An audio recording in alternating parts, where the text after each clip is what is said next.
इस पेड़ की कलियों में ऊर्जा का प्रकाश है। यह कलियां रात के समय में एक बाती की तरह प्रकाश देती हैं।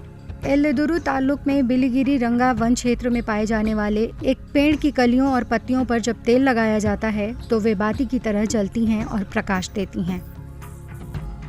यह दुर्लभ वृक्षों में से एक है जो येल्लुदुरु ताल्लुक के बिलिगिरी रंगा बेट्टा के कुछ हिस्सों में पाया जाता है। इस पेड़ को कैकरीलू वृक्ष के नाम से जाना जाता है। ये गांव में खोजने पर सबसे दुर्लभ पेड़ों में से एक है और इसे सागवान की प्रजाति का माना जाता है। इस पेड़ की पत्तियां अन्य पेड़ की पत्तियों से थोड़ी भिन्न होती हैं। ये पेड़ का पत्ता तेल की तरह एक पदार्थ का उत्पादन करता है और उसी तेल से बाती की तरह जलता है। आदिवासी लोगों में एक विश्वास है कि पांडव वनवास के दौरान इस वृक्ष का उपयोग करते थे, इसलिए आदिवासी लोगों द्वारा इसे पांडव बाती वृक्ष भी कहा जाता है।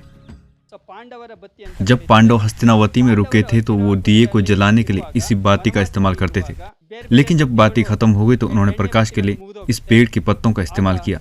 इसलिए आदिवासी लोग इस पेड़ को पांडव वृक्ष के रूप में बुलाते हैं।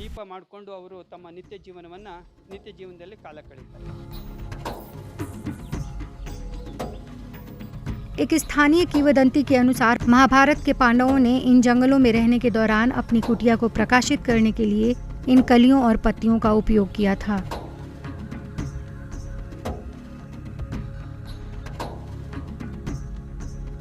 इसलिए सोलिगा इस पेड़ को पांडवों का पेड़ भी कहते हैं। सोलिगाओं का मानना है कि उनकी एक पुश्तैनी महिला ने पांडवों की रानी द्रौपदी को इन कलियों और पत्तियों को जलाने का कौशल सिखाया था।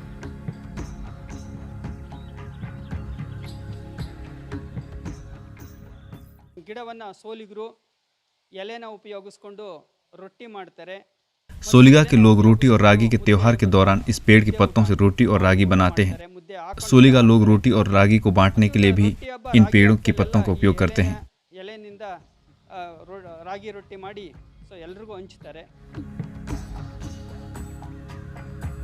कैकरीलू के पेड़ की कलियों में तेल को संचय करने की क्षमता है और तेल से ये दीपक की तरह प्रकाश देता है। सोलिगा के लोग इन पत्तों को विशेष प्राथमिकता देते हैं और त्योहारों के दौरान वे एक दूसरे को पत्तों पर ही भोजन बांटते हैं।